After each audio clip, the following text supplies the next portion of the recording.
afternoon and welcome to my yoga space or my yoga cabin. I wanted to talk to you today about the very humble squat. If you've ever been to a gym or a private personal training session, you've probably done a classic squat. In yoga, we take that squat, just taking the feet and turning them out slightly wider. We go into a deep squat.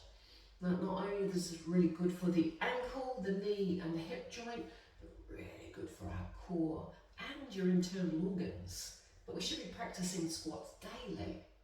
How often do you get into a deep squat like this? Anchor the heels to the floor, drive yourself up. So practice a couple of deep squats, morning, afternoon or evening.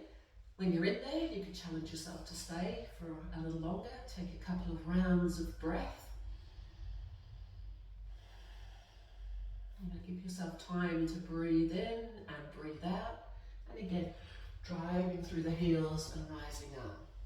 Now, it's not an easy move for a lot of people to do because most of us aren't practicing deep squats. So what you may need is an option. And this is a rolled up yoga mat placed on the floor. Place your heels, so you're rising your heels up, coming up onto almost like you're wearing high heels. Keep the heels pressing into the rolled up mat. Go into your deep squat and see if it makes it slightly easier for you not only to get into the squat but to stay into the squat.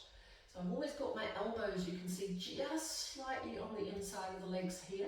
And the idea there is to not only create space around the chest, around the collarbones, but also to keep the space here between the knees to stop the knees collapsing inwards. A couple of rounds of breath. Drive your heels into that mat, using your quads to get you back up. Practice with the rolled up mat, and then eventually you'll be strong enough to try it with your feet on the floor. Hope this helps.